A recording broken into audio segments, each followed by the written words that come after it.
Nak tengok kehidupan orang asli? Jom ikut aku tengok diorang cari makan. Ni ikan salai yang diorang buat sendiri. Letak garam, lepas tu dia salai dekat unggun api sana. Makanan orang asli, tupai. Ni ada banyak lagi. Stok dia orang untuk beberapa bulan. Cara untuk dia buat jerat tupai. Tupai tikus musang pun boleh. Musang besar. Kalau yang besar ada, boleh juga. Ada juga. Mung-mung kembang. Oh, ikat situ dulu. Masuk.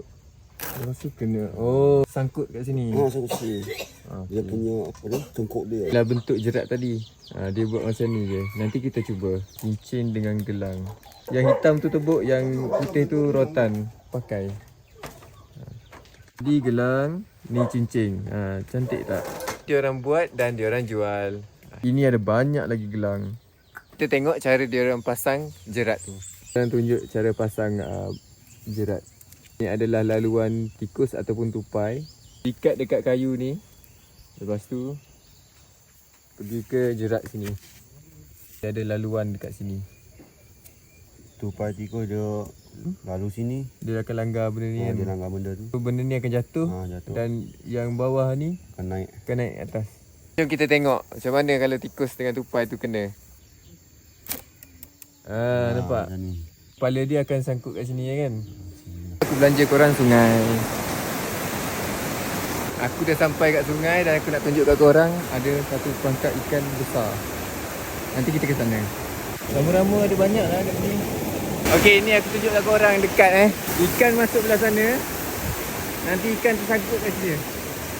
Jalan seberang sungai. Kawan-kawan orang asli buat rakit.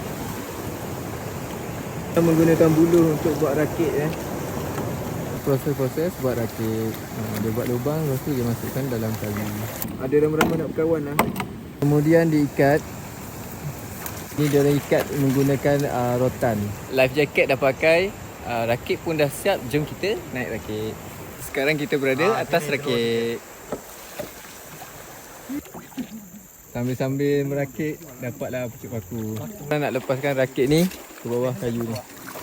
Kita dah hampir lepas. Okay, kita sambung perjalanan kita. Okay, kita masuk kawasan air lagi. Tapi relax je. Biasanya naik benda ni. Batu jaga. Batu. Orang kaya ada batu. Nasib baik terlepas. Sekali lagi kita menempuh arus laju. Arus laju lah, bukan arus perdana. Nikmat apa yang kau dustai lagi? Oh, best tu. Best kan? Sudah 1 jam perjalanan kita orang. Sekejap lagi mungkin sampai aku. Tak sangka ada biawak kala merah. Biawak hijau. Hijau. Biawak dah sampai. Kita merakit, jom kita mandi. Kita dah sampai ke destinasi. Itu saja daripada aku. Bye.